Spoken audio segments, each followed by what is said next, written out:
Hello everyone, जय हिंद दोस्तों। आपका स्वागत है महेंद्रास के ऑफिशियल यूट्यूब चैनल पर। बिल्कुल डियर, मॉर्निंग हो चुकी है, फटाफट से कनेक्ट हो जाइए मॉर्निंग करंट अफेयर सेशन में। बिल्कुल डियर, फटाफट से कनेक्ट हो जाइए। वेरी गुड मॉर्निंग आप सभी को। गुड मॉर्निंग, बिल्कुल वेरी गुड मॉर्निंग, सुप्रभात, very good morning dear, very good morning. फटाफट से लिंक को शेयर कर देंगे, फटाफट से लिंक को शेयर कर देंगे अपने मैक्सिमम फ्रेंड्स के साथ, दोस्तों के साथ, जिससे मैक्सिमम एस्पिरेंट्स कनेक्ट हो पाए और फाइनली इस सेशन का लाभ उठा सके और एक हेल्दी कंपटीशन हम बना सकें, हेल्दी कंपटीशन क्रिएट कर सकें डियर। ठीक है ना? फटाफट से लिंक को शेयर कर दीजिए, फटाफट से कनेक्ट हो जाइए। Very good morning dear, very good morning आप सभी को। Good morning, very good morning, बहुत अच्छे, वेरी गुड। फटाफट से लिंक को शेयर कर दीजिए, फटाफट से लिंक को शेयर कर दीजिए मैक्सिमम एस्पिरेंट्स तक। चलिए डियर, शुरू करते हैं। जैसा कि आप देख पा रहे हैं 15th ऑफ जुलाई का करंट अफेयर लेकर मैं तैयार हूं। क्या आप भी तैयार हैं? तो चलिए शुरू करते हैं, बढ़ते हैं अपने इंस्पिरेशनल कोट की तरफ। देखते हैं आज का इंस्पिरेशनल कोट क्या कहने वाला है। दैट इज, बिल्कुल डियर, यहां पर आप देख पा रहे हैं नेचर के जितना करीब होते हैं हम, उतना ही पीसफुल होते हैं, उतना ही हम शांतिपूर्ण तरीके से अपनी लाइफ को क्या कर पाते हैं, पीसफुल कर पाते हैं। तो डियर, बहुत ही इंपॉर्टेंट एक चीज बोली गई है, अनुपयोग होने से लोहे में जंग लग जाती है, पानी ठहराव से अपनी शुद्धता खो देता है। जैसे बोलते हैं पानी को हमेशा बहते रहना चाहिए, तालाब का पानी अगर बह नहीं रहा है तो उसमें सड़न पैदा हो जाती है। ठीक इसी तरह से कंपैरिजन किया गया, यहां तक कि निष्क्रियता भी मन की शक्ति को नष्ट कर देती है। तो हमारे जो थॉट हैं, विचार हैं, वो टाइम के साथ क्या होते रहने चाहिए, रिफ्रेश होते रहने चाहिए, चेंज होते रहने चाहिए। डियर, हम बात कर रहे हैं कि जीवन में ठहराव नहीं होना चाहिए, लाइफ हमेशा चलती रहनी चाहिए और आगे बढ़ते रहना चाहिए। अगर हम एक जगह ठहर जाते हैं, रुक जाते हैं, तो हमारा मन जो है वो दूषित हो जाता है। ठीक है डियर, यहां तक कि निष्क्रियता भी मन की शक्ति को नष्ट कर देती है। तो जैसे बहता हुआ पानी, हमेशा बहता हुआ पानी अपने साथ बहुत सारी चीजों को लेकर जाता है, और जो गंदगी होती है वो कहीं ना कहीं, जो जैसे डेल्टा बनता है आप सभी जानते हैं, तो बहता हुआ पानी हमेशा अच्छा होता है। इसी तरह से इंसान का, हम लोगों का, ह्यूमन बींग्स का हमेशा आगे बढ़ते रहना चाहिए। कहीं पर भी हमें किसी पॉइंट पर रुकना नहीं चाहिए। कोई गलती हुई है, कोई समस्या आई है, कोई परेशानी आई है, कुछ भी हो, जीवन चलने का नाम है, हमें चलते रहना चाहिए। डियर, इस तरह से बोल सकते हैं कि हम किसी एक स्टेशन पर हैं और ट्रेन पर बैठे हुए हैं और अपने सफर को चलते चले जा रहे हैं। स्टेशन आएंगे, जाएंगे और हम आगे बढ़ते जाएंगे। कुछ स्टेशन बहुत ही पीसफुल और शांतिपूर्ण और क्या होंगे, साफ स्वच्छ होंगे। कुछ अच्छे रास्ते आएंगे, कुछ बुरे, लेकिन हमें आगे बढ़ते जाना है, बढ़ते जाना है। जैसे हम आगे बढ़ते जाएंगे, रास्ते बनते जाएंगे और हमारे आगे बढ़ने के प्रयोग जो है ओपन होते जाएंगे। ठीक है डियर, तो बिल्कुल इसी इंस्पिरेशनल, इसी मोटिवेशनल कोट के साथ, इसी एक अंडरस्टैंडिंग के साथ हम बढ़ेंगे आगे की तरफ। इंस्पिरेशन हमें हमेशा कुछ ना कुछ ऐसी चीजें होती हैं जो हमें इंस्पायर करती हैं, है ना, जो हमारे अंदर से आता है इंस्पिरेशन, वो हमारे लिए बहुत इंपॉर्टेंट होता है डियर। अभी हमने हाल ही में एक डिस्कस किया था मेंटल डिस्ट्रेस। दो तरह की हेल्थ होती है, एक होती है मेंटल हेल्थ और एक होती है फिजिकल हेल्थ। हम अपनी फिजिकल हेल्थ पर तो ध्यान दे पाते हैं, लेकिन कभी हम मेंटल हेल्थ के बारे में नहीं सोचते। तो हमें मेंटली स्ट्रांग रहने के लिए मेडिटेशन, कुछ ऑटोबायोग्राफीज या इंस्पिरेशनल बुक्स हमें रीड करनी चाहिए। अपने पूरे दिन का 10 मिनट, 15 मिनट, जितना भी हो सके स्टार्ट कर देना चाहिए एकेडमिक के अलावा कुछ ऐसी बुक फॉलो करना जहां तक आप पहुंचना चाहते हैं। बहुत सारी ऑटोबायोग्राफीज हैं, है ना। Doctor APJ Abdul Kalam sir की ऑटोबायोग्राफी विंग्स ऑफ फायर से आप शुरू कर सकते हैं। ठीक है, किसी भी बुक से आप शुरू कर सकते हैं। बहुत सारी इंस्पिरेशनल बुक्स हैं, बहुत सारी बुक्स अवेलेबल हैं। ठीक है, तो चलिए डियर, इसी इंस्पिरेशनल कोड के साथ हम चलते हैं अपने सेशन की तरफ।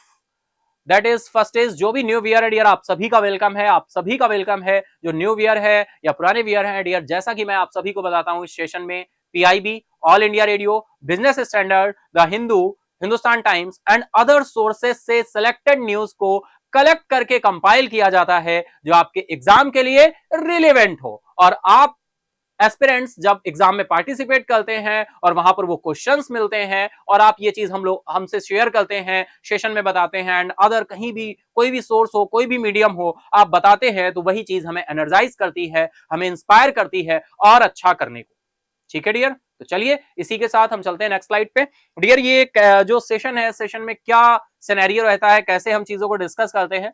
सबसे पहले हम टॉप 10 न्यूज का एक टारगेट रखते हैं कि हमें 10 न्यूज डिस्कस करनी है। 10 से कभी 11 12 भी हो जाती है, कभी एक दो कम भी रहती है, वो सेशन लेंदी ना हो इस वजह से ये इस तरह का कंपाइलेशन रहता है। लेकिन कभी भी कोई न्यूज, अगर आज कोई न्यूज स्किप हो गई तो वो नेक्स्ट डे आपको सेशन में देखने को मिलेगी। तो कभी भी पैनिक नहीं होना है कि सर आज ये वाली न्यूज स्किप हो गई है ना। अगर कभी ऐसा होता भी है तो हमें आगे के सेशन में वो देखने को मिलेगी। ठीक है डियर, तो चलिए इसी के साथ हम चलते हैं न्यूज की तरफ, स्टार्ट करते हैं अपनी फर्स्ट न्यूज की तरफ चलते हैं, देखते हैं फर्स्ट न्यूज हमें क्या बताने वाली है। तो दैट इज फर्स्ट न्यूज आ रही है डियर, आप देख रहे होंगे यहां पर हमें एग्रीकल्चर यानी एग्री इंफ्रा फंड की बात हो रही है। यहां पर मनोज आहूजा जी ने 15 जुलाई से 15 अगस्त तक एग्री इंफ्रा फंड के तहत बैंकों के लिए एक अभियान शुरू किया है। बैंकों के लिए एक अभियान शुरू किया गया है और यह अभियान मनोज आहूजा के द्वारा शुरू किया गया है, एग्री इंफ्रा फंड। ठीक है, एग्री इंफ्रा फंड, तो ये पॉइंट आपको ध्यान रखना है। एग्री इंफ्रा फंड बैंकों के लिए एक अभियान शुरू किया गया है 15 जुलाई से 15 अगस्त तक, जो कि रन करेगा। ये अभियान क्या है, क्या कहता है, क्या इंपॉर्टेंट पॉइंट होंगे, क्या फैक्ट होंगे, सारे पॉइंट्स को, फैक्ट्स को कनेक्ट करेंगे हम लोग फिगर के फॉर्मेट में, जिस तरह से हम लोग हमेशा से कनेक्ट करते चले आ रहे हैं। तो चलिए चलते हैं फर्स्ट स्लाइड की तरफ। First slide is Shri Manoj Ahuja secretary हैं dear ministry of agriculture and farmers welfare के, है ना। तो हम यहीं से पॉइंट को कनेक्ट करेंगे। श्री मनोज आहूजा, तो हम इनका नाम लिख लेते हैं, श्री मनोज आहूजा। ठीक है, ये क्या है भाई, सेक्रेटरी है ministry of agriculture and farmers welfare, ministry of agriculture and farmers welfare ठीक है, एंड फार्मर्स वेलफेयर, इनके द्वारा क्या किया गया है, लॉन्च किया गया है। क्या लॉन्च किया गया डियर, एग्री इंफ्रा फंड।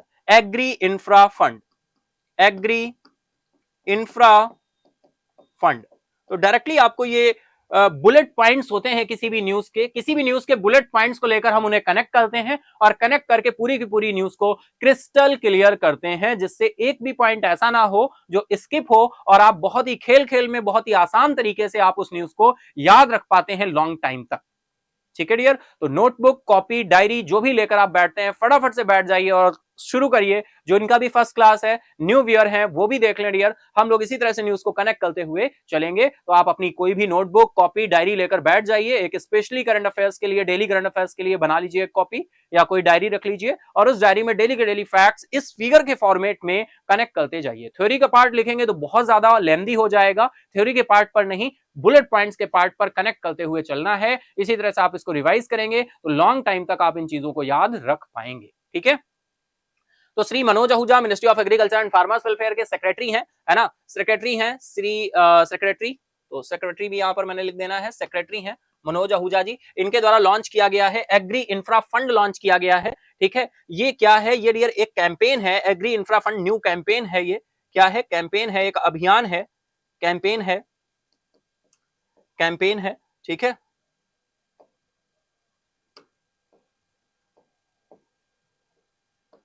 ये कैंपेन है और for bank under agri infra fund titled Bharat, अगर हम बात करें यहां पर Bharat herald accelerated rural and agriculture transformation, इसका नाम दिया गया है डियर, भारत नाम दिया गया है। टाइटल जो है इसका दिया गया है, टाइटल क्या दिया गया है, भारत, इसको टाइटल दिया गया है भारत, BHARAT, भारत इसको टाइटल दिया गया है, टाइटल। अब देखो डियर ये टाइटल है, यहां पर न्यूज में रहा है, डायरेक्टली क्या पूछा जा सकता है, डायरेक्टली ये पूछा जा सकता है कि भारत टाइटल जो दिया गया है इसका एब्रिविएशन क्या है, इसका फुल फॉर्म क्या है। तो डियर बिल्कुल इसका फुल फॉर्म निकल कर आ रहा है, banks heralding banks heralding accelerated rural and agriculture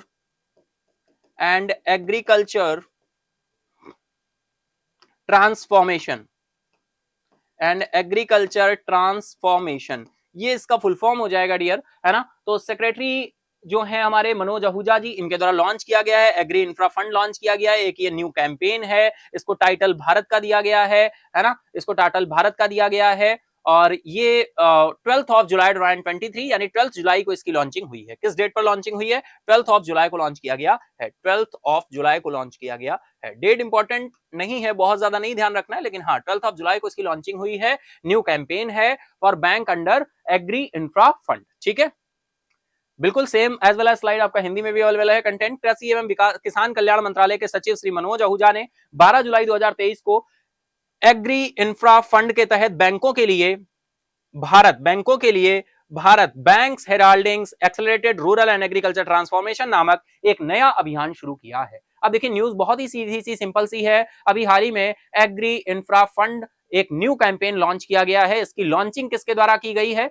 ministry of agriculture and farmers welfare के सेक्रेटरी हैं श्री मनोज आहूजा जी, उनके द्वारा ये लॉन्चिंग की गई है। और ये लॉन्चिंग कब हुई है? ये लॉन्चिंग हुई है 12 ऑफ जुलाई को हुई है। इस लॉन्चिंग को टाइटल क्या दिया गया है? टाइटल दिया गया है भारत का टाइटल दिया गया है Bharat stands for banks heralding accelerated rural and agriculture transformation. ठीक है डियर, आई होप बिल्कुल सारे पॉइंट आपको क्लियर हो रहे होंगे और आप पूरी तरीके से इसको कनेक्ट कर पा रहे होंगे, अच्छे तरह से आप इसको कनेक्ट कर पा रहे होंगे। ठीक है डियर, चलिए फटाफट से हम लोग चलते हैं नेक्स्ट, देखते हैं नेक्स्ट पॉइंट क्या कनेक्ट हो रहे हैं और क्या बात यहां पर बोली जा रही है। इतना पूरा पॉइंट ओवरऑल आपको ध्यान रखना है।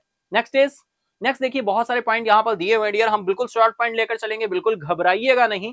थ्योरी को देखकर हम घबरा जाते हैं कि ये सब कैसे आएगा, क्या आएगा, है ना। आई होप बिल्कुल भी ऐसा ही आप भी सोच रहे होंगे, बस थोड़ा सा वेट करिए, सुनते चलिए। अभी देखिए यहाँ पर सारे पॉइंट क्लियर है ना, है ना। अगर मैं देखो कलर पेन का कलर चेंज करके आपको कुछ दिखाने की कोशिश करूं तो पहला पॉइंट बुलेट पॉइंट हो गया श्री मनोज आहूजा जी। क्या है ये?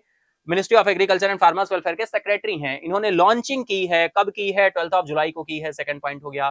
थर्ड पॉइंट क्या इन्होंने लॉन्च किया डियर? एक न्यू कैंपेन लॉन्च किया है। कौन सा? एग्री इंफ्रा फंड के नाम से, है ना। इस कैंपेन को टाइटल क्या दिया गया है? टाइटल दिया गया है भारत का। फोर्थ पॉइंट हो गया। और इसके बाद में पांचवा पॉइंट आ गया कि भारत जो है, भारत का फुल फॉर्म क्या है? तो भारत का फुल फॉर्म है banks heralding accelerated rural and agriculture transformation. अगर इतना पॉइंट आपको क्लियर है तो फटाफट से सेशन को लाइक करिए, अपने फ्रेंड्स के साथ, दोस्तों के साथ शेयर करना ना भूले। कल भी मैंने आपको बताया था और हमेशा ही बताता हूं, केवल 2 चीजें आपको करनी है और इसके अलावा सब कुछ मेरे ऊपर छोड़ दीजिए, सब कुछ मेरे ऊपर छोड़ दीजिए। करंट अफेयर का सारा कंपाइल्ड सेशन, कुछ भी स्टैटिक जीके हो, कंपाइलेशन हो, न्यूज हो, एमसीक्यू हो, सब कुछ आपको एक कंपाइल्ड सेशन में मिलने वाला है। और डियर बिल्कुल जैसा आपको पता है संडे को हमारा वीकली करंट अफेयर होता है, तो कल वीकली करंट अफेयर में जुड़ना ना भूलें। सुबह 7 बजे जैसे डेली आते हैं वैसे ही, है ना। न्यू ईयर जो भी है भाई, उनको भी, अपने दोस्तों को, फ्रेंड्स को बताएं, है ना, कि भाई वीकली करंट अफेयर्स में जरूर जुड़े। वहां पर आप अपने न्यूज का एनालिसिस कर सकते हैं, अपने आप को ऑब्जर्व कर सकते हैं कि आप कितने क्वेश्चंस को कर पा रहे हैं। ठीक है, और उन क्वेश्चंस को सॉल्व करने के साथ आपको अपने मार्क्स भी बताने होते हैं। ठीक है, तो देखिए पॉइंट बिल्कुल क्लियर है। थ्योरी का पार्ट ही था ना बहुत सारा, कितने पॉइंट निकल कर आए? 1 2 3 4 5। It's a clear. चलिए नेक्स्ट इज, तो बिल्कुल यहां पे भी घबराने की बिल्कुल जरूरत नहीं है। देखते हैं क्या पॉइंट बोले गए। भाई बोला गया this 1 month long campaign, 1 month का लॉन्ग कैंपेन है भाई। 1 महीना बहुत बड़ी बात होती है। 15 जुलाई से 1 महीने की बात है, 1 महीने तक ये कैंपेन रन करने वाला है ना। तो 1 मंथ का है, 15 जुलाई 2023 से लेकर 15 अगस्त 2023 तक, with the target 7,200 crore, 7,200 crore was launched through video conferencing attended by more than 100 bank executives, the included MD and chairmen, EDs of commercial bank in public and private sector, regional rural bank, small finance bank, NBFCs and selected cooperative banks. Dear, ये अभियान जो है एक बहुत ही large अभियान बनने वाला है, लार्ज स्केल पर होने वाला है। 15 जुलाई से शुरू हो रहा है। 7200 करोड़ रुपए के लक्ष्य के साथ 1 महीने तक चलने वाला यह अभियान 15 जुलाई से 15 अगस्त तक वीडियो कॉन्फ्रेंसिंग के माध्यम से लॉन्च किया जाएगा, जिसमें 100 से अधिक बैंकिंग अधिकारियों ने भाग लिया। 100 से अधिक बैंकिंग अधिकारियों ने भाग लिया, जिसमें सार्वजनिक और निजी क्षेत्र के भाई कौन कौन से बैंक्स की अगर हम बात कर ले, यहां पर पार्टिसिपेशन है तो किस किस बैंक का है। अगर हम पार्टिसिपेशन की बात करें, 100 से अधिक बैंकिंग अधिकारियों यानी एमडीज एंड सीईओज, चेयरमैन की बात करें, है ना, एमडीज की बात करें, चेयरमैन की बात करें, ईडीज की बात करें, यहां पर भाग लिया है। कॉमर्शियल बैंक्स में से अगर हम बात करें, public sector banks, private sector banks, regional rural banks RRBs, ठीक है। इसके अलावा हम बात करें small finance banks, SFB, small finance banks. इसके अलावा हम बात करें एनबीएफसीज। इसके अलावा हम बात करें selected cooperative banks and cooperative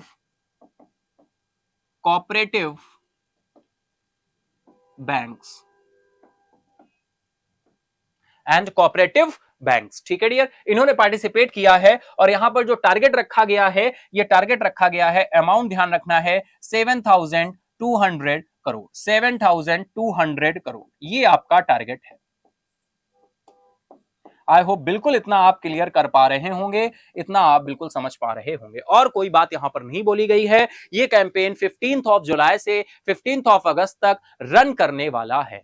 agree infra fund, ठीक है डियर, एग्री इंफ्रा फंड, ठीक है ना, agri infra fund new campaign है, भारत टाइटल दिया गया है, बहुत सारे पॉइंट बन रहे हैं। आई होप आप समझ पा रहे होंगे। अगर ये न्यूज आपको न्यूज़पेपर में मिलती है तो आप इसे कौन सा टाइटल देंगे? न्यूज़पेपर पढ़ने का मैंने तरीका आपको बताया हुआ है। न्यूज़पेपर अगर पढ़ने का तरीका मैं बताऊं तो मैंने 3 पॉइंट्स में आपको बताया था कि जो भी आपको न्यूज़पेपर रीड आउट करना है तो न्यूज़पेपर को आप 3 तरीके से 3 पॉइंट्स में क्या करेंगे, बाइफरगेट करेंगे और बहुत ही अच्छे तरीके से रीड आउट कर सकते हैं। जैसे फर्स्ट तरीका क्या था, टू द पॉइंट।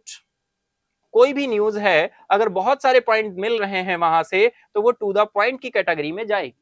तो फर्स्ट इज, ये न्यूज अगर आपको न्यूज़पेपर में मिलेगी तो ये किस कैटेगरी में जाएगी, to the point. Second is, कोई इंफॉर्मेशन है तो वो इन्फो में जाएगा। और थर्ड इज आपका एडिटोरियल। ये ऐसा मेथड है, ऐसा तरीका है जिससे आप पूरे के पूरे न्यूज़पेपर को फर्स्ट पेज से लेकर लास्ट पेज तक ओनली ऑन 20 से 30 मिनट में कंप्लीट न्यूज़पेपर आप रीड आउट कर सकते हैं। न्यूज़पेपर रीड आउट करना इंपॉर्टेंट होता है, आपकी रीडिंग स्किल को इंप्रूव करता है ना, आप कॉम्प्रिहेंशन एंड क्लोज टेस्ट में अच्छा कर पाते हैं और करंट की न्यूज भी आपको पता चलती है। लेकिन करंट की न्यूज को हमें डिटेल में जानने के लिए सेशन के साथ आप ऐड ही होते हैं तो एक रिवीजन होता है, आपको न्यूज़पेपर में भी देखने को मिलती हैं चीजें, ठीक है। तो फाइनल न्यूज़पेपर रीड आउट करना बहुत जरूरी है English comprehension and cloze test and English reading skills के लिए, ठीक है।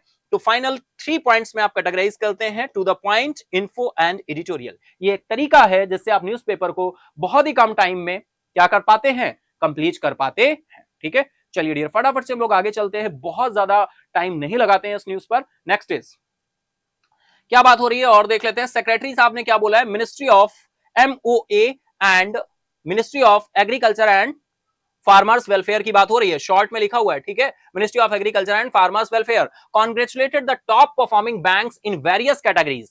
टॉप परफॉर्मिंग बैंक्स को कॉन्ग्रेचुलेट किया है, नेमली यहां पर नेम किसके किसके लिए गए भाई, State Bank of India. Congratulate किया है किसको, State Bank of India, SBI and इसके बाद में आपका Canara bank, Punjab national bank PNB, HDFC, Kotak Mahindra bank, that is Madhya Pradesh Gramin bank, Madhyanchal Gramin bank, Punjab Gramin bank and their commendable efforts give. भाई यहां पर ministry of agriculture and farmers welfare के सचिव जो हैं उन्होंने विभिन्न श्रेणियों के सीएस प्रदर्शन करने वाले बैंक को, जैसे भारतीय स्टेट बैंक हो गया, Canara bank, Punjab national bank, HDFC bank, Kotak Mahindra bank, Madhya Pradesh Gramin bank, Madhyanchal Gramin bank और पंजाब ग्रामीण बैंक को उनके सराहनीय प्रयास के लिए बधाई दी है। यार यहाँ पर ये सारे बैंकों के नाम याद नहीं रखने हैं, बस एज अ इंफॉर्मेशन डिस्कस किया गया है, ठीक है डियर, आई होप बिल्कुल जो पॉइंट आपको ध्यान रखने हैं वो मैंने बताए। यहां पर आपको ये अमाउंट ध्यान रखना है, एमडी एंड सीईओ किन बैंकों ने पार्टिसिपेट किया, ये एज अ इन्फॉर्मेशन था। और इसके अलावा जो फर्स्ट स्लाइड पे हमने पॉइंट्स देखे हैं, ये सारे पॉइंट्स आपको ध्यान रखने हैं। तो बिल्कुल जिनको भी स्क्रीनशॉट लेना है फटाफट से आप स्क्रीनशॉट ले लेंगे, जिससे आसानी से आप अगर कोई पॉइंट स्किप हुआ है तो बाद में भी नोट डाउन कर सके। और डियर एनोटेशन के साथ ये पीडीएफ भी आपको मिल जाती है। सेशन इंड अप होने पर आपको डिस्क्रिप्शन बॉक्स में पीडीएफ का लिंक मिलेगा, वहां से जाकर आप पीडीएफ को डाउनलोड कर सकते हैं। ठीक है, चलिए फटाफट से हम लोग चलते हैं नेक्स्ट न्यूज की तरफ। नेक्स्ट न्यूज की तरफ चलें डियर, तो बिल्कुल नेक्स्ट न्यूज आ रही है सीपीआई इन्फ्लेशन से आ रही है। इन्फ्लेशन की बात करें तो सबसे पहली चीज इन्फ्लेशन क्या होता है भाई, इन्फ्लेशन क्या होता है, इन्फ्लेशन अच्छा होता है या बुरा होता है। इन्फ्लेशन की बात करें तो यार हिंदी में बोल देते हैं मुद्रास्फीति, मुद्रास्फीति। लोकल लैंग्वेज में क्या बोल देते हैं, महंगाई। और महंगाई तो हमेशा ही बुरी होती है ऐसा हम मानते हैं, लेकिन जी नहीं, अगर आप इन्फ्लेशन को ढंग से समझे डियर तो इन्फ्लेशन अच्छा भी होता है और बुरा भी होता है। इन्फ्लेशन एक लिमिट में रहना चाहिए, और इन्फ्लेशन लिमिट में रहना चाहिए, वो लिमिट कौन डिसाइड करता है, वो लिमिट डिसाइड करता है उस कंट्री का सेंट्रल बैंक। और हमारी कंट्री का सेंट्रल बैंक कौन है, RBI, reserve bank of India. Reserve bank of India ने बोला हुआ है कि भाई इन्फ्लेशन जो इंडिया में होना चाहिए वो 4+-2 होना चाहिए। कितना होना चाहिए, 4+-2 होना चाहिए। 4+-2 होने का मतलब 2% से 6% के बीच इन्फ्लेशन रेट होना चाहिए। अगर इसके बीच है तो अच्छा है, ठीक है, इससे ज्यादा नहीं होना चाहिए और इससे कम नहीं होना चाहिए। ठीक है डियर, तो ये बैंड है, एक लिमिट है, एक गेज है जो दिया है आरबीआई ने कि इन्फ्लेशन रेट 2% से 6% के बीच होना चाहिए। इन्फ्लेशन अगर बताने की कोशिश करें डियर क्या है, जैसे किसी प्रोडक्ट का प्राइस 100 रुपी है और इस प्रोडक्ट का प्राइस 100 रुपी से इंक्रीज होकर क्या हो गया, 101 हो गया। तो 101 हो गया तो क्या इसका प्राइस बढ़ने से मार्केट में इन्फ्लेशन आ जाएगा, जी नहीं।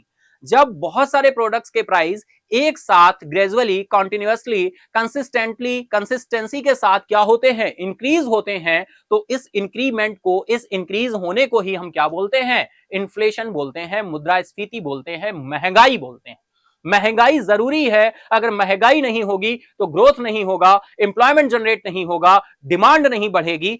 ओवरऑल डिमांड एंड सप्लाई का कॉन्सेप्ट यहां पर काम करता है। एक और चीज बहुत ही अच्छी आपको आज मैं बता दूं डियर, डिमांड और सप्लाई का जो कॉन्सेप्ट होता है वो सीधा सा कॉन्सेप्ट, बहुत ही सिंपल। इसके लिए जरूरी नहीं है कि आपने इकोनॉमी पढ़ी हो, आपने डिमांड सप्लाई के कॉन्सेप्ट्स को देखा हो। सीधा सा पॉइंट ध्यान रखिए, हमेशा और हमेशा डिमांड ज्यादा होनी चाहिए। किससे, सप्लाई से। सप्लाई से डिमांड हमेशा थोड़ी सी ज्यादा होनी चाहिए। आप देख पा रहे होंगे मैंने जो फिगर बनाया, डिमांड थोड़ी सी ज्यादा है, डिमांड से थोड़ी सी कम सप्लाई है, तो ये एक आइडियल कंडीशन है। हर कंट्री इसी कंडीशन को मेंटेन रखने, बरकरार रखने के लिए काम करता है।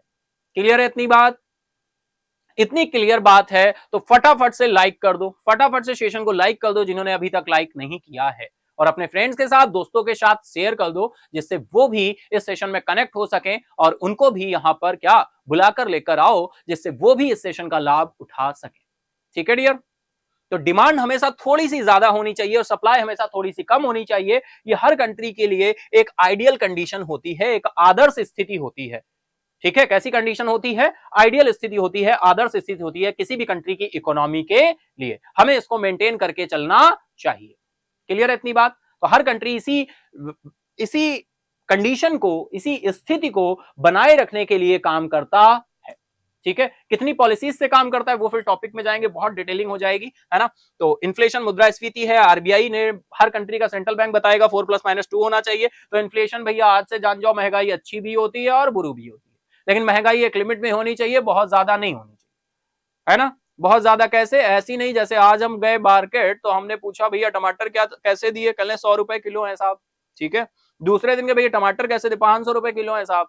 चौथे दिन गए, तीसरे दिन गए, फिर भैया टमाटर कैसे दिए, भैया सर 5,000 रुपए किलो है साहब, है ना। तो ये महंगाई क्या अच्छी है, बिल्कुल नहीं, है ना। बहुत ही ग्रेजुअली और बहुत ही टाइम के साथ, और जो बेसिक नीड्स की चीजें हैं हमारी, वो बहुत तेजी के साथ एक्सपेंसिव या महंगी नहीं होनी चाहिए। ठीक है डियर, ये तो इतनी बात हो गई, है ना। आप ध्यान से सुन रहे होंगे, समझ रहे होंगे। इसके बाद हम बात करें कि चलो ठीक है, इन्फ्लेशन सर ने बता दिया अच्छा होता है, एक लिमिट तक अच्छा होता है, बहुत ज्यादा नहीं होना चाहिए, बहुत कम भी नहीं होना चाहिए। कितना होना चाहिए, 4+-2 होना चाहिए, ठीक है। लेकिन अब इसे हम पता कैसे करें, तो डियर इसके लिए बेस ईयर होते हैं। इसके लिए दो तरह के इंडेक्स हैं जो कि आपने बहुत ही प्रोमिनेंट सुने होंगे। दो इंडेक्स होते हैं बेसिकली। इंडेक्स देखिए बहुत सारे आते हैं, लेकिन कॉमनली अगर हम देखें तो दो इंडेक्स बहुत ही इंपॉर्टेंट होते हैं जिनसे हम इन्फ्लेशन को पता करते हैं कि इन्फ्लेशन आखिर है कितना। कौन कौन से इंडेक्स होते हैं डियर? एक होता है आपका सीपीआई और एक होता है WPI, CPI and WPI। CPI that is consumer price index और WPI that is wholesale price index. अब यहां पर करंट में क्या बात की गई है? अब देखो भैया, ये सारा जो इन्फ्लेशन हम देख रहे हैं ये हम बैंकिंग अवेयरनेस पे बात कर रहे हैं, फाइनेंशियल अवेयरनेस के टॉपिक की बात कर रहे हैं। ये आप अपनी क्लासेस में या जिस भी ब्रांच में आप हैं क्लासेस कर रहे हैं तो banking awareness and financial awareness का जो टॉपिक इन्फ्लेशन होता है उस टॉपिक में सारी डिटेलिंग फैक्ट आप देखते हैं। हम यहां पर केवल करंट अफेयर पढ़ने आए हैं, तो हमारे लिए केवल इंपॉर्टेंट क्या है भैया? ये परसेंटेज हमारे लिए इंपॉर्टेंट क्या है? केवल ये परसेंटेज जो कि जून में इंक्रीज होकर 4.81% हो गया। देखो कंट्रोल में है कि नहीं है? 4 + -2 यानी 2 से 6% के बीच होना चाहिए और ये 4.81% है। और कौन सा इन्फ्लेशन है? सीपीआई इन्फ्लेशन है। और अभी मैंने तुम्हें क्या बताया कि इन्फ्लेशन को पता करने के लिए दो तरह के इंडेक्स होते हैं, एक होता है सीपीआई, दूसरा होता है WPI. CPI that is consumer price index, WPI that is wholesale price index. तो इनसे हम कैलकुलेशन करते हैं, पता करते हैं किसको? इन्फ्लेशन को। आई होप इतना क्लियर होगा। ठीक है डियर। तो आप सभी में से जो भी डियर बोल देते कभी कभी सेशन लेंथी हो जाता है। डियर मेरा एक प्रॉब्लम है। क्या प्रॉब्लम है? मेरा एक प्रॉब्लम ये है कि जब मैं किसी चीज को जाता हूं तो मन नहीं मानता उसको डिटेल में ले जाने से। भाई बताने की बहुत सारे पॉइंट ऐसे लगते हैं, ये भी बता दूं, ये भी बता दूं, ये भी बता दूं, सब कुछ बता दूं, और सब कुछ बताने में करते करते थोड़ा थोड़ा ज्यादा करते करते सेशन क्या हो जाता है? लेंथी। क्राइटेरिया रखना है हमें भाई 1 घंटा, 1 घंटे से कहीं कुछ ना कुछ क्या हो जाता है? लेंदी हो जाता है। तो इस पर कोशिश करनी है कि बहुत ही लिमिट के साथ, बैलेंस के साथ चले। लेकिन अगर डियर लेंदी होता है तो ये आपके लिए क्या है? अच्छा है। आपको बहुत इंटरेस्टिंग फैक्ट जानने को मिलते हैं। ऐसा है या नहीं है? बताइए एक बार, ऐसा है या नहीं है? बिल्कुल है ना? चलिए आप उसको फील करते होंगे। ठीक है, चलिए तो भाई यहां पर हमें देखो, ये तो इन्फ्लेशन का एक हमने बताया। अब चलो फटाफट न्यूज पे चलते हैं, नहीं तो बहुत डिले हो जाएगा। सीपीआई इन्फ्लेशन राइज हुआ है हायर देन एस्टिमेट 4.81%। जून 2023 में ये रिपोर्ट निकल कर आई और फाइनली ये जून में कितना आपका 4.81% निकल कर आया। कैसे हम ध्यान रखेंगे, कैसे कनेक्ट करेंगे? तो चलिए भैया कनेक्ट करते हैं फटाफट से। हमने लिखा एक तरफ क्या? सीपीआई इन्फ्लेशन, या ओनली सीपीआई भी लिख सकते थे। इन्फ्लेशन को क्यों लेकर चले, सीधे सीपीआई लिखो भाई। हटो, आ जाओ भाई, कौन सा कलर आओगे तुम? आ जाओ। सीपीआई, ठीक है। CPI India's consumer price index. CPI that is consumer price index. और सीपीआई जो है ये डियर कितने परसेंट जा रहा है? 4.81% जा रहा है। 4.81% जा रहा है। भारत की उपभोक्ता मूल्य सूचकांक मुद्रास्फीति 5 महीने में पहली बार जून 2023 में बढ़कर कितना हो गया? 4.81% हो गया। किसमें? जून 2023 में। जून 2023 में। और भैया क्या चल रहा है? जुलाई चल रहा है ना, तभी तो जून 2023 का आया डेटा, मंथली डेटा आया है ना। तो बस आपको इतना पॉइंट ध्यान रखना है, सीपीआई कंज्यूमर प्राइस इंडेक्स अभी हाल ही में जून 2023 में 4.8% हो गया है। ये इंक्रीज हुआ है पहले से।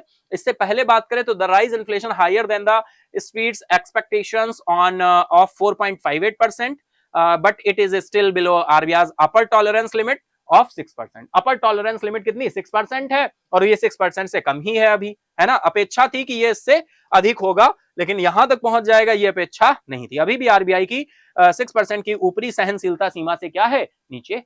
आई होप बिल्कुल इतना आपको क्लियर हुआ होगा। ठीक है, चलिए फटाफट से चलते हैं नेक्स्ट पॉइंट। बोल रहे भाई रीजन क्या है इसका? रीजन है dear due to less supportive base.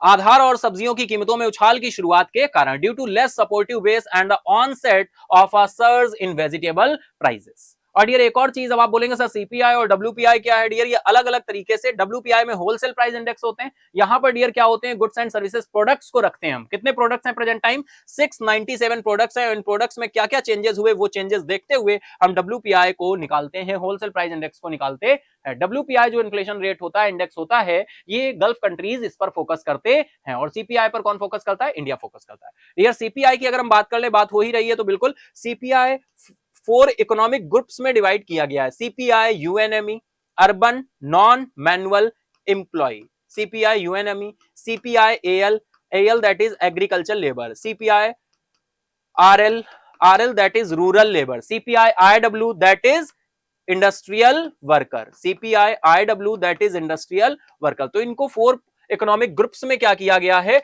Divide किया गया है। किसको, CPI इंडेक्स को, CPI कंज्यूमर प्राइस इंडेक्स को। ठीक है डियर, ठीक है ना सभी को, इतना क्लियर है सभी को।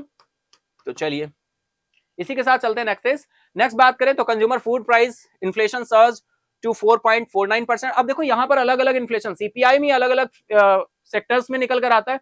अगर कंज्यूमर फूड प्राइस की बात करें, कंज्यूमर फूड प्राइस इन्फ्लेशन की बात करें तो ये कितना आ रहा है भाई, 4.49%, 4.49% जून 2023 में। रिटेल इन्फ्लेशन की बात करें, रिटेल इन्फ्लेशन की बात करें dear, retail inflation,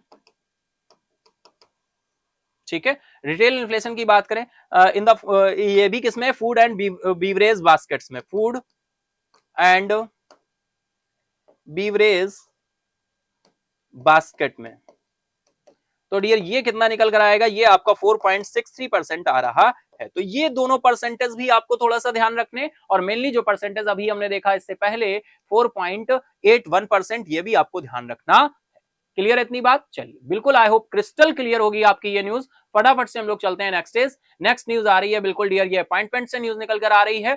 central government ने 12 जुलाई 2023 को क्लियर किया है अपॉइंटमेंट जस्टिस उज्जवल भुविया का, जस्टिस उज्जवल भुइया का, ठीक है, जस्टिस उज्जवल भुइया और एसवी भाटी, एसवी भाटी, ये दो नाम आपको ध्यान रखने हैं। एज अ जजेस ऑफ द सुप्रीम कोर्ट के जज के रूप में इनको क्या किया गया है, अपॉइंट किया गया है। डियर जजेस की बात करें तो जो ये यहां पर अपॉइंटमेंट जो होता है इनका किस सिस्टम से होता है, फटाफट से कमेंट बॉक्स में आप बताएंगे किस सिस्टम से होता है, फटाफट से आप कमेंट बॉक्स में बताएंगे। ठीक है डियर, एक तो ये क्वेश्चन बताएंगे, ये आपका होमवर्क है, कमेंट बॉक्स में बताएंगे। कुछ ऐसी चीजें भी रहेंगी, कुछ ऐसी चीजें भी रहेंगी जो एट अ रैंडम क्वेश्चन होंगे और उनके भी आंसर्स आप कमेंट बॉक्स में किया करेंगे। ठीक है, जैसा कि मैं पूछता रहता हूं तो जो सेशन में आएगा वही वो आंसर्स करेगा। तो सबसे पहला भाई ये आपका होमवर्क है और ये होमवर्क आपको कंप्लीट करना है। कमेंट बॉक्स में बताना होगा कि जो जजेस का अपॉइंटमेंट होता है ये किस सिस्टम से होता है। ये पहला क्वेश्चन हो गया,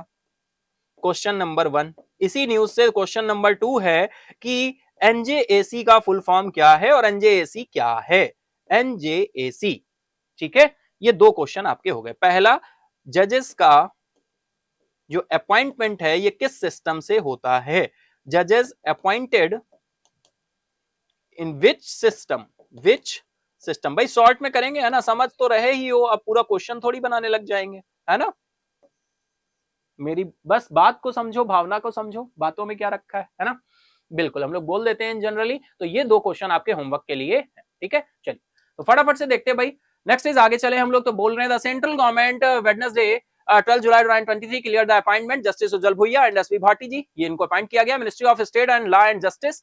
भाई मिनिस्टर की बात करें, minister of state for law and justice Arjun Ram Meghwal ji ने ये जानकारी दी। किसने दी, अर्जुन राम मेघवाल जी ने, ठीक है। इतना पॉइंट ध्यान रखिए। चलिए फटाफट से चलते हैं नेक्स्ट पॉइंट पे। देखिए अगर हम बात करें supreme court, the supreme court collegium recommended their elevation to the top court on 5 July 2023। ठीक है डियर, दो क्वेश्चन जो मैंने रैंडमली किए हैं उनका आंसर आप लोग बिल्कुल कमेंट बॉक्स में देंगे, इत्मीनान से देंगे, है ना। मैं देखूंगा क्वेश्चंस के आंसर किसने किए हैं, ठीक है। तो डियर बात करें फिर इसके बाद में, justice Bhuyan is currently serving as the chief justice of Telangana high court. भाई अगर हम बात करें जस्टिस भुइया जी की तो ये कहां पर है अभी प्रेजेंट टाइम, जस्टिस भुइया जी की बात करें, जस्टिस भुइया जी की बात करें, और डियर कनेक्ट कर लीजिएगा अपने आप, आसानी से कर लेंगे ना, अपॉइंटमेंट है। जस्टिस भुइया जी की बात करें तो ये डियर कहां पर है भाई, चीफ जस्टिस है, ये चीफ जस्टिस हैं, chief justice of Telangana high court, Telangana high court में ये चीफ जस्टिस हैं। और जस्टिस भाटी जी की बात करें, है ना, जस्टिस भाटी जी की बात करें तो ये कहां पर है डियर? तो ये आपके हैं chief justice Kerala high court में। ये कहां पर है चीफ जस्टिस? ये हैं आपके chief justice of Kerala high court. ठीक है, ये केरला हाई कोर्ट में, वो तेलंगाना हाई कोर्ट में। ठीक है, जस्टिस भुइया हो गए और जस्टिस भाटी हो गए। ठीक है, इतना पॉइंट आपको ध्यान रखना है। ठीक है, चलिए नेक्स्ट चले भाई। अगर हम बात करें सुप्रीम कोर्ट की currently functioning with strength, maximum supreme court के टोटल नंबर ऑफ जजेस की संख्या कितनी होती है? Total number of supreme court के, total number of supreme court के जजेस की संख्या कितनी होती है? Total number of supreme court जजेस, तो ये टोटल संख्या कितनी हो सकती है? मैक्सिमम 34। 34 मतलब 33 प्लस 1। 1 आपके चीफ जस्टिस ऑफ इंडिया होंगे, है ना, एक मुख्य होंगे, है ना, और 33 आपके अदर होंगे। ठीक है, लेकिन प्रेजेंट टाइम है कितने? ओनली 30 हैं। अब 2 और आ गए तो टोटल कितने हो गए? 32 हो गए। टोटल कितने हो गए? 32 हो गए। मुख्य सुप्रीम कोर्ट के मुख्य न्यायाधीश प्रेजेंट टाइम कौन है? फटाफट से आप लोग कमेंट बॉक्स में बताएंगे, और किस नंबर के हैं ये भी बताएंगे। ठीक है, शीर्ष अदालत न्यायाधीशों की संख्या बढ़कर कितनी? 32 हो गई। वही पॉइंट मैंने देखिए जो भी थ्योरी के पार्ट पे लिखा है मैंने यहाँ डिस्कस कर दिया। ठीक है, चलिए बिना किसी देर के हम लोग चलते हैं नेक्स्ट। नेक्स्ट चले तो डियर बिल्कुल न्यूज निकल कर आ रही है। टाटा ग्रुप, टाटा ग्रुप ने क्या किया है? Become India first iPhone manufacturer बनने के लिए तैयार है। कौन? टाटा ग्रुप। टाटा ग्रुप आप देख पा रहे हो, आईफोन देख पा रहे हो, तो डियर हो क्या रहा है भाई? टाटा ग्रुप इंडिया का फर्स्ट आईफोन मैन्युफैक्चरर बनने के लिए तैयार है। कैसे तैयार है, क्या चीजें हैं, चलिए फटाफट से कनेक्ट करेंगे और देखेंगे। टाटा ग्रुप, तो कैसे हम न्यूज को कनेक्ट करेंगे? First is Tata group, India's first iPhone manufacturer. ठीक है, एक और पॉइंट देखें, इंडिया फर्स्ट आईफोन मैन्युफैक्चरर। ठीक है, मैन्युफैक्चरर, मैन्युफैक्चरर बनने को तैयार है। कौन? टाटा ग्रुप। किसका? आईफोन का, इंडिया फर्स्ट आईफोन मैन्युफैक्चरर। ठीक है, चलिए देखते हैं भाई। Apple supplier factories India, Tata group is closing in on agreement to acquire Apple supplier factory. जो टाटा समूह ने भारत में एप्पल की आपूर्तिकर्ता फैक्ट्री का अधिग्रहण करने के लिए एक समझौता किया है। ठीक है, टाटा ग्रुप ने भैया क्या किया है? टाटा ग्रुप ने एक एमओयू साइन किया है। एक एमओयू साइन किया है किसके साथ? एप्पल सप्लायर फैक्ट्री जो इंडिया में है उसके साथ। एप्पल्स एप्पल्स सप्लायर,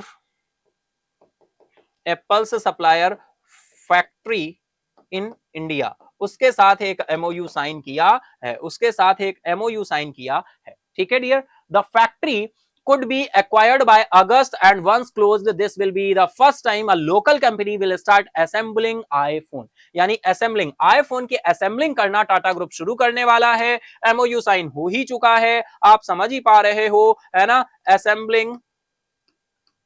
assembling आप सभी को पता है जो आईफोन आता है ये कहीं एक जगह नहीं, बहुत सारी जगह बहुत सारे अलग अलग काम होते हैं। कहीं पर इसकी बैटरी बनती है, कहीं पर इसका स्ट्रक्चर बनता है, कहीं पर इसके अंदर के आईटी प्रोडक्ट्स बनते हैं, कहीं पर ये असेंबल होता है ना। समझ पा रहे हो ना बात को? बिल्कुल जानते ही होगे आप, इतना तो टेक्निकल इन हैंड आप सभी है, मैं सब जानता हूं, है ना।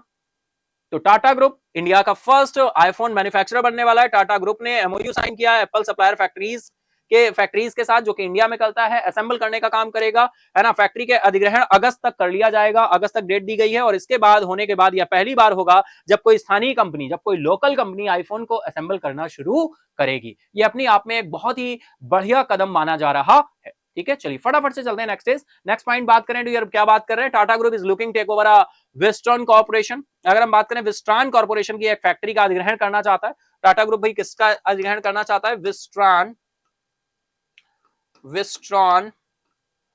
Corporation factory. Western corporation factory ये कहां पर है डियर? इन कर्नाटका, इन कर्नाटका। ये पॉइंट भी ऐड कर लीजिएगा, इन कर्नाटका। ठीक है डियर, और कोई पॉइंट आ रहा है क्या? The factory has more than 10,000 employees. 10,000 employees है एज अ, ये इंफॉर्मेशन है बस, है ना, बहुत ज्यादा इंपॉर्टेंट नहीं होगी। 10,000 एम्प्लॉई है। Is valued at over, value ध्यान रखनी है बिल्कुल डियर, $600 मिलियन है, 600 मिलियन। लेकिन टाटा ग्रुप के लिए कुछ भी इंपॉसिबल नहीं है ना, $600 मिलियन। तो $600 million and currently assembles iPhone 14 model. ठीक है, 10,000 से अधिक कर्मचारियों वाली इस फैक्ट्री का मूल्य $600 मिलियन से अधिक है और वर्तमान में यह आईफोन 14 मॉडल को असेंबल करती है।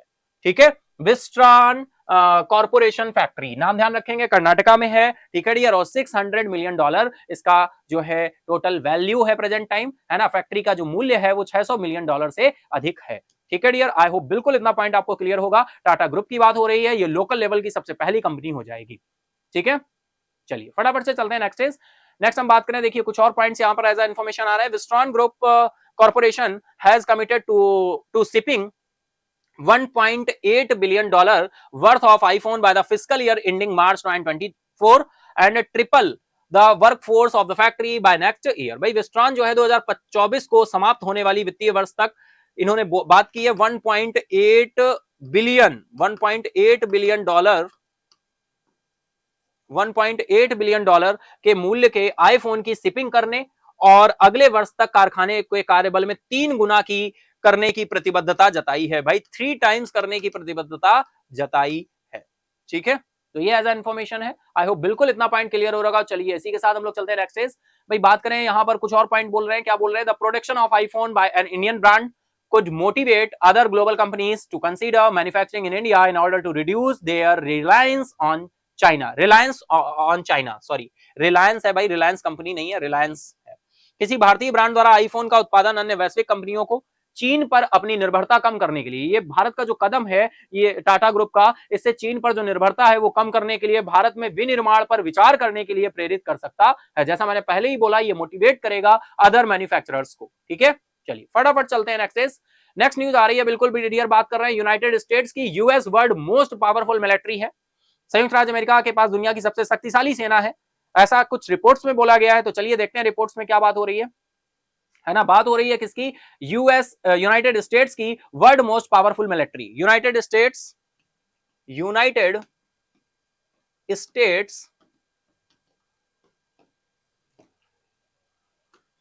World most powerful military, world most powerful military, world most powerful military. ये बात हो रही है US has the strongest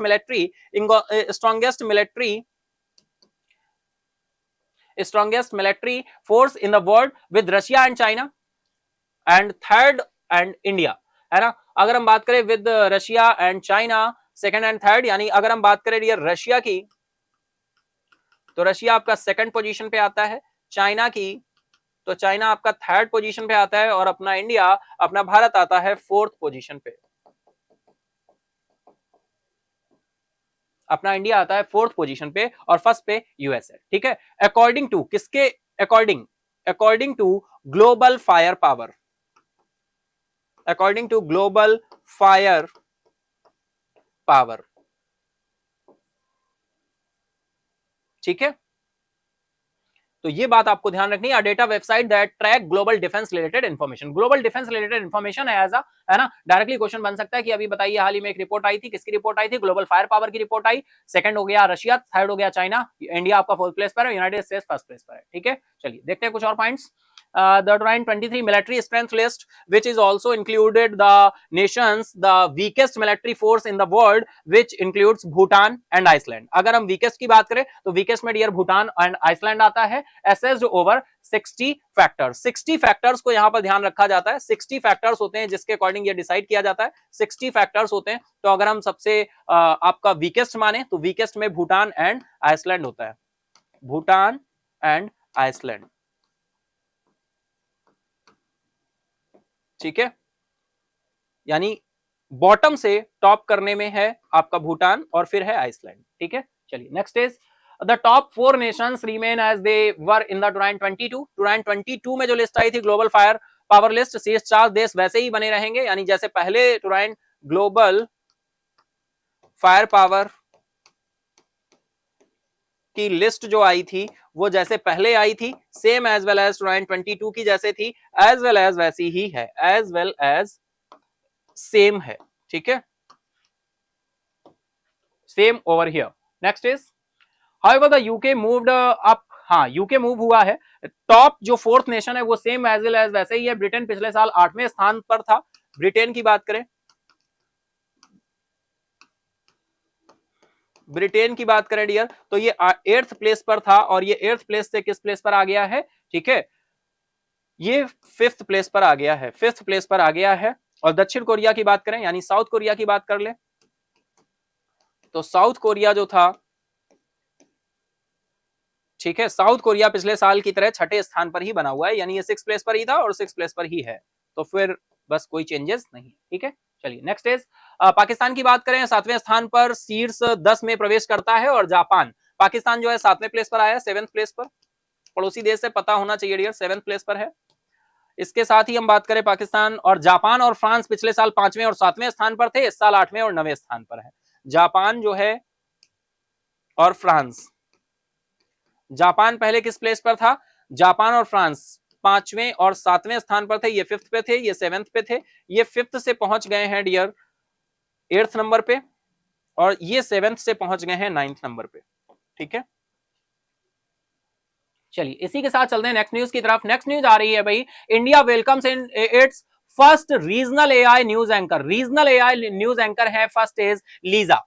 dear बिल्कुल आप समझ पा रहे होंगे, फर्स्ट रीजनल एआई यानी आर्टिफिशियल इंटेलिजेंस, भारत अपने पहले क्षेत्रीय एआई समाचार एंकर लीजा का स्वागत करता है। तो बिल्कुल लीजा का वेलकम करता है, तो बिल्कुल डियर वेलकम करते हैं, हम लोग भी लीजा का वेलकम करते हैं। और भारत अपने पहले क्षेत्रीय एआई समाचार एंकर लीजा का स्वागत कर रहा है, यानी आर्टिफिशियल इंटेलिजेंस में हम रीजनल लेवल पर बात करें तो इंडिया में वेल्क आ चुके हैं न्यूज एंकर लीजा, ठीक है। चलिए जानते हैं इनके बारे में क्या पॉइंट्स हैं, क्या फैक्ट्स हैं, चलिए फटाफट से देखते हैं। भाई एआई उद्योग के लिए एक महत्वपूर्ण मील के पत्थर के रूप में उड़िया स्थित and Odia based new station है ना, आर्टिफिशियल, भाई कैसे कनेक्ट करेंगे, AI news anchor, AI news anchor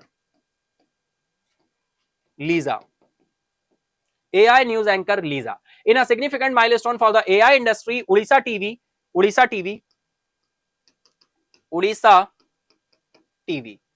and Udiya-based news station has unveiled Lisa. Lisa नाम आपको बिल्कुल ध्यान रखना है, India's first regional AI news anchor. India's first regional AI news anchor, ठीक है डियर। तो बिल्कुल इतना पॉइंट आपको ध्यान रखना है, आई होप बिल्कुल इतना क्लियर होगा, ठीक है। चलिए इसी के साथ चलते हैं नेक्स्ट पॉइंट देखिए, एज अ इंफॉर्मेशन देख लेते हैं क्या बोल रहे हैं। Lisa's introduction marks a ground breaking moment in TV broadcasting and journalism with the potential to revolutionise the industry. आप समझ पा रहे हैं आर्टिफिशियल इंटेलिजेंस कितनी तेजी के साथ आगे इंक्रीज हो रहा है ना, और ये बिल्कुल क्रांति लाने की क्षमता रखता है। अच्छा हम लीजा की बात करें डियर, तो इनका इंट्रोडक्शन थोड़ा सा देख लेते हैं। लीजा के बारे में अगर हम बात करें तो इनके पास डियर हम बात करें तो उड़िया, इंग्लिश,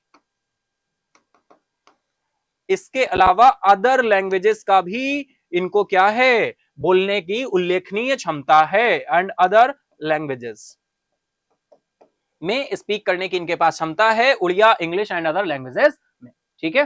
चलिए नेक्स्ट इज न्यूज की तरफ चलते हैं। नेक्स्ट न्यूज डियर बिल्कुल बहुत इंपॉर्टेंट बन रही है। रिक्की वैलरी जी का नाम आ रहा है, रिक्की वैलरी कोल। रिक्की वैलरी कोल है, इन्होंने हिस्ट्री क्रिएट कर दी है, becoming the first transgender women है जिन्होंने विन किया है मिस नीदरलैंड। मिस नीदरलैंड का टाइटल इन्होंने विन किया है, ये एक ट्रांसजेंडर वुमेन है और इन्होंने रिक्की वैलरी कोल इनका नाम है। बहुत इंपॉर्टेंट रहेगा, कहीं ना कहीं डायरेक्टली हमारे एग्जाम का पार्ट बनेगा, है ना, क्योंकि स्पेशल से भी स्पेशल है। मिस नीदरलैंड, मिस नीदरलैंड इन्होंने विन किया है, ठीक है डियर, रिक्की वैलरी कोल। तो चलिए देखते हैं कैसे कनेक्ट करेंगे भाई। तो सबसे पहले तो रिक्की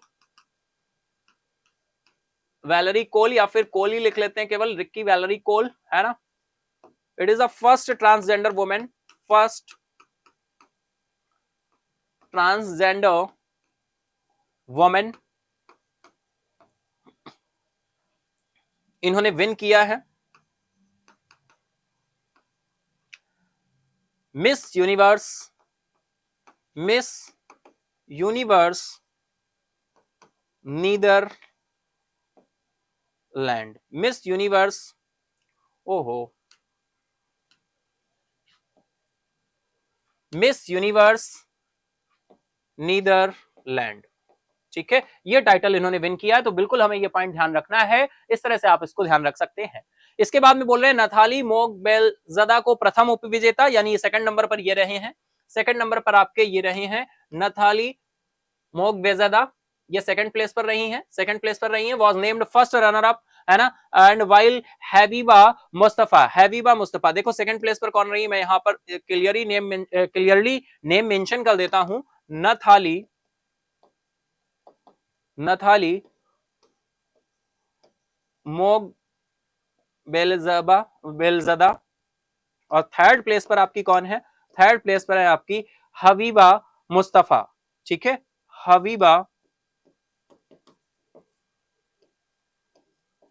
मुस्तफा ये थर्ड प्लेस पर रही है। एंड लॉयडिच एंड अवॉर्डेड मिस कॉन्जेनियलिटी, ठीक है, एंड मिस सोशल मीडिया। ठीक है, तो ये ध्यान रखेंगे, ये है मिस कॉन्जेनियलिटी, ठीक है, और ये आपके थर्ड प्लेस पे जो है हबीबा मुस्तफा, ये है मिस सोशल मीडिया। ठीक है, मिस सोशल मीडिया। ठीक है डियर, ओहो, मिस सोशल मीडिया। ठीक है डियर, आई होप बिल्कुल इतना पॉइंट आपको क्लियर हो रहा होगा। ठीक है, चलो ओके, ये हो गया। ठीक है, चलिए इसी के साथ चले नेक्स्ट इज सी सक्सीडेड, अगर हम बात करें ओना मूडी की जगह ली है इन्होंने मिस यूनिवर्स टाइटल 2023 जीतकर नीदरलैंड का प्रतिनिधित्व करेंगी कौन, आपकी रिक्की कोले। ठीक है, रिक्की वैलेरी कोल।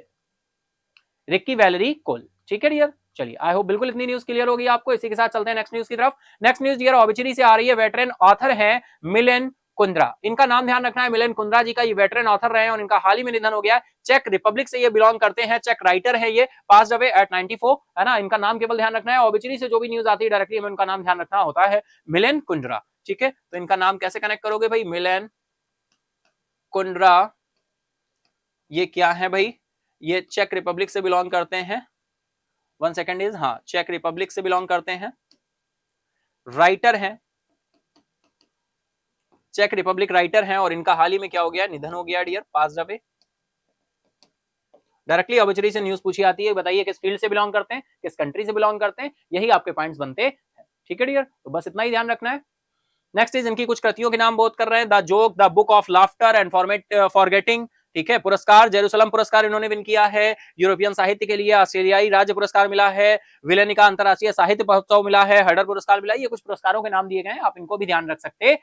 इसी के साथ चलते हैं नेक्स्ट न्यूज की तरफ। नेक्स्ट न्यूज आ रही है बिल्कुल स्पोर्ट्स की दुनिया से, अगर हम बात करें तो नेम निकल कर आ रहा है प्रवीण कुमार का। प्रवीण कुमार जी ने ब्रॉन्ज विन किया है पैरा एथलेटिक वर्ड्स में, है ना, बुक्स 2024 पेरिस पैरालंपिक में फाइनली ये क्वालिफाई कर गए हैं। प्रवीण कुमार ने पैरा एथलेटिक वर्ड्स में कांस्य पदक जीता और 2024 पेरिस पैरालंपिक में जगह बनाई, प्रवीण कुमार। ठीक है, नाम इनका ध्यान रखना है, प्रवीण कुमार।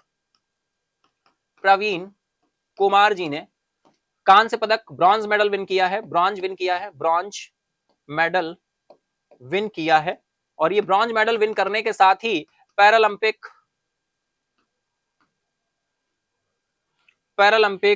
पेरिस पैरालंपिक जो है उसमें, उसके लिए इन्होंने क्या कर लिया है, क्वालिफाई कर लिया है। ठीक है, क्वालिफाई कर लिया है। ठीक है, पेरिस पैरालंपिक्स 2024 के लिए इन्होंने क्या कर लिया है, क्वालिफाई कर लिया है डियर। ठीक है, इन्होंने क्या कर लिया है, क्वालिफाई कर लिया है, और ये इन्होंने जो विन किया है, ये इन्होंने ब्रॉन्ज मेडल विन किया है, कहां पर, वर्ल्ड पैरा एथलेटिक्स चैंपियनशिप 2023 को इन्होंने क्या किया है, विन किया है। ठीक है, चलिए इसी के साथ नेक्स्ट चले। नेक्स्ट बात हो रही है dear, India bags 3 gold medal and opening day of the commonwealth weight lifting championship हो रही है, कहां पर, Gautam Buddha university in greater Noida. Gautam Buddha university in greater Noida में आपकी कॉमनवेल्थ वेट लिफ्टिंग चैंपियनशिप हो रही है, और इंडिया ने 3 गोल्ड मेडल विन कर लिए, तो आगे और भी मेडल्स विन करेंगे डियर, अभी तो ये चल ही रहा है ना, तो हमें ध्यान रखना है गौतम बुद्धा यूनिवर्सिटी में, ग्रेटर नोएडा में कॉमनवेल्थ वेट लिफ्टिंग चैंपियनशिप चल रही है। ठीक है डियर, कैसे कनेक्ट करेंगे? कॉमनवेल्थ वेट लिफ्टिंग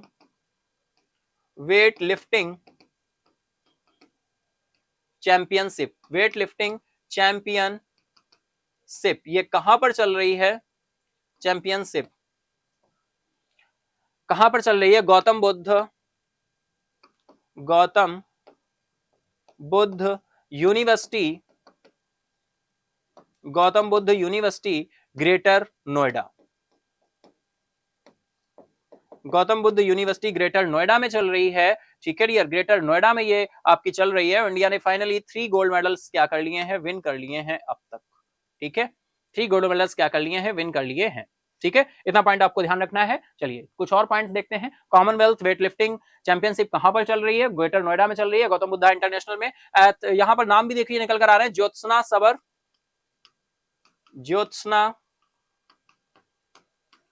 सबर, ये नेम निकल कर आया है। 40 किलोग्राम 40 केजी में यूथ वर्ग में। और दूसरा हम बात करें अस्मिता, इन्होंने 45 केजी में।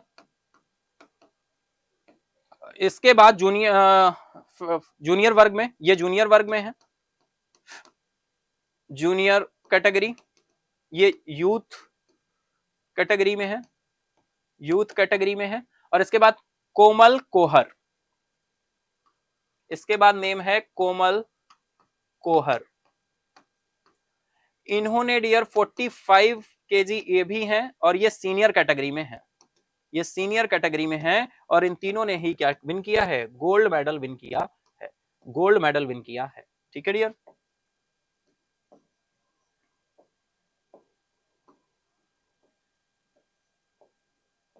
गोल्ड मेडल विन किया।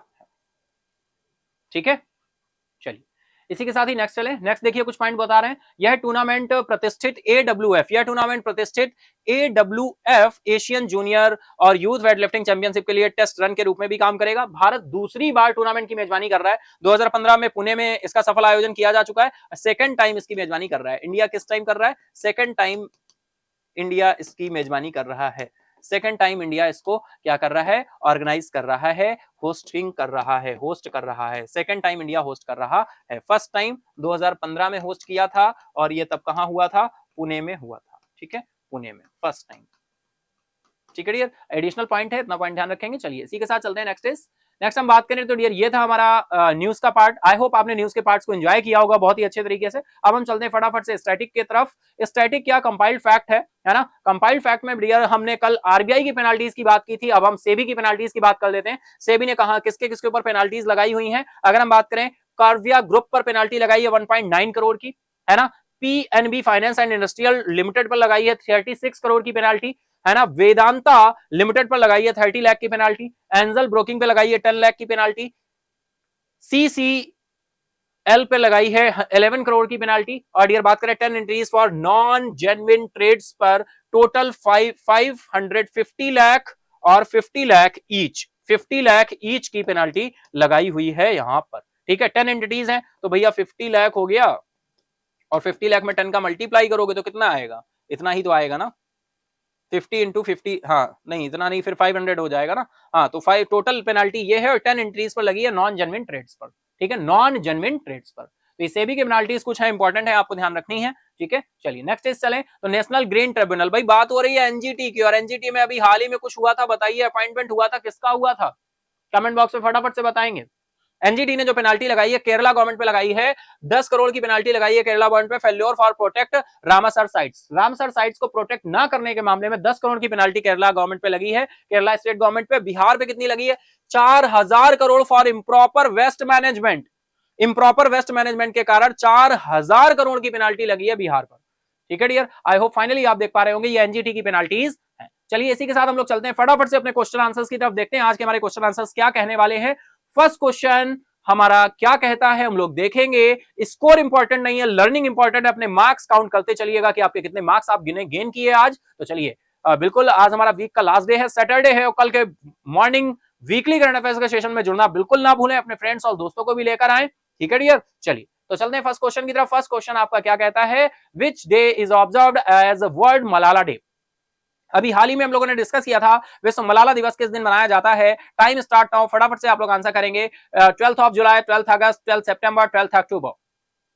तो यहां पर राइट आंसर हो जाएगा आपका 12 of July, option A is the right now. Next is which organizations jointly organize the event for the launch of bilateral trade in rupees। किन संगठनों ने संयुक्त रूप से रुपए में द्विपक्षीय व्यापार के शुभारंभ के लिए कार्यक्रम का आयोजन किया है। Option A reserve bank of India and Bangladesh bank, option B high commission of India and Bangladesh bank, option C reserve bank of India and high commission of India, option D Bangladesh bank and ministry of external affairs. Time start now, फटाफट से answer करेंगे। बहुत ही अच्छा question है dear. चलते हैं answer की तरफ। तो राइट आंसर निकल कर आएगा high commission of India and Bangladesh bank, option B is the right now. और फर्स्ट क्वेश्चन हमारा बिल्कुल राइट था, 12 ऑफ जुलाई। ठीक है डियर, चलिए थर्ड क्वेश्चन की तरफ चलते हैं। तो नेक्स्ट क्वेश्चन है, who is the Indian high commissioner in Dhaka. Dhaka में भारतीय उच्चायुक्त कौन है। ऑप्शन है Pranay Verma, Ramesh Sharma, Sanjay Patel, Rajesh Kumar. Time start now, फटाफट से आंसर करेंगे। चलें डियर, अगर हम राइट आंसर की तरफ बिल्कुल चलेंगे, हम लोग राइट आंसर की तरफ देखने वाले हैं कि यहाँ पर राइट आंसर क्या होने वाला है। तो डियर यहाँ पर राइट आंसर निकल कर आएगा Pranay Verma. Pranay Verma, that is it is the right answer. First option is right, option A is the right now. Next question है, when is world population day observed. विश्व जनसंख्या दिवस कब मनाया जाता है। बिल्कुल डियर, विश्व जनसंख्या दिवस कब मनाया जाता है ये आपको अभी दिखेगा नहीं, है ना। दिखेगा इसलिए नहीं क्योंकि यहाँ पे 12 ऑफ जुलाई है, 11 जून है और 12 जून है। ऑप्शन ए हमने हाइड कर दिया क्योंकि आपको ये पता होना चाहिए कि कब होता है, इसके लिए ऑप्शन की भी जरूरत नहीं होनी चाहिए। तो फटाफट से कमेंट बॉक्स में टाइप करके बताइए क्या होगा, और अभी ऑप्शन ए ब्लिंक कर जाएगा तो आपको पता चल जाएगा कि राइट आंसर क्या है ना। बहुत ही सिंपल सा क्वेश्चन है, विश्व जनसंख्या दिवस कब मनाया जाता है ना। ये बस रख दिया गया एज अ इंफॉर्मेशन है ना। थीम्स वगैरह पूछी जाएंगी, इंपॉर्टेंट होगी, तो option A is the right now है। ये तो बात पहले ही पक्की है बिल्कुल, है ना। तो राइट आंसर क्या है, टाइम स्टार्ट हो चुका है, फटाफट से बताएंगे डियर। 11 जुलाई, तो 11 जुलाई को हम वर्ल्ड पॉपुलेशन डे सेलिब्रेट करते हैं। कब से मनाना शुरू किया था, 1990 से मनाना शुरू किया था, है ना। 5 बिलियन जब हो चुकी थी ऑल ओवर वर्ल्ड की जनसंख्या, तब हमने इसे मनाना शुरू किया था। और किसके द्वारा शुरू किया गया था, ये शायद अभी आगे क्वेश्चन में देखने को फिर से मिल जाए। तो यूएनडीपी के द्वारा शुरू किया गया था, united nation development program. Next is what is the theme of world population day 2023। विश्व जनसंख्या दिवस 2023 का विषय क्या है। इंपॉर्टेंट है, थीम क्या रही है, empowering women and girls, gender inequality for a better world, unleashing the power of gender equality, population control and sustainability। फटाफट से आंसर करेंगे कमेंट बॉक्स में। आपका क्या शुरू हो चुका है, टाइमर शुरू हो चुका है, तो फटाफट से आंसर करिए। राइट आंसर क्या होने वाला है, तो dear right is option C, unleashing the power of gender equality, unleashing the power of gender equality. तो option C is the right now. Next is how many countries has the Reserve bank of India allowed to trade in rupees. भारतीय reserve bank ने कितने देशों को रुपए में व्यापार करने की अनुमति दी है। अभी बांग्लादेश के साथ एक हमने अभी देखा, ये उसी से रिलेटेड यहाँ पर ये भी पता चला कि भाई कितने, अब ये न्यूज में रहा है तो फाइनल डेप्थ में ये क्वेश्चन बन गया है ना। लेकिन देखिए टॉप पे हाईलाइटेड न्यूज कुछ और होती है, उससे रिलेटेड फैक्ट्स बहुत सारे होते हैं, जैसा आप बिल्कुल कनेक्ट करके समझते हैं। डायरेक्ट बिल्कुल हाईलाइटेड न्यूज एग्जाम में नहीं पूछी जाती, डेप्थ में आते हैं क्वेश्चंस, है ना। तो डियर राइट आंसर यहां पर निकल करके आएगा, बिल्कुल फटाफट से आंसर करेंगे आप लोग। तो राइट आंसर हो जाएगा यहां पर option B is right now. 18 countries हैं और फाइनल हमारा 19वां देश बन गया है, कौन सा, बांग्लादेश। ठीक है, तो टोटल अब कितने कंट्रीज हो गए, 19 हो गए हैं। ठीक है, नेक्स्ट इज क्वेश्चन आ रहा है, Deepika Deswal has become the first Indian girl to deliver an address at the united nations headquarters how many times. दीपिका देसवाल संयुक्त राष्ट्र मुख्यालय में कितनी बार भाषण देने वाली पहली भारतीय लड़की बनी है। Twice, thrice, 4 times, 5 times. बहुत ही अच्छा क्वेश्चन है, टाइमर स्टार्ट है, फटाफट से आंसर करेंगे डियर। अगर हम बात करें राइट आंसर की, तो राइट आंसर निकल कर आएगा यहां पर क्या, thrice, 3 bar. Next is what is the significance of the world Malala day. विश्व मलाला दिवस का क्या महत्व है डियर, बहुत इंपॉर्टेंट चीज है। Honouring the right of children and women, celebrating education for all, promoting peace and human rights, recognizing and the achievement of young activities। तो डियर टाइम स्टार्ट नाउ, फटाफट से आंसर करेंगे आप लोग। चलते हैं आंसर की तरफ। राइट आंसर क्या हो जाएगा, option A is the right now, honouring the right of children and women.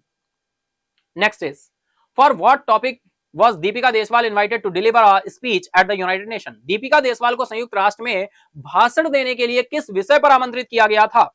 Option है आपके climate change, women's right and human right, global education and peace keeping initiatives.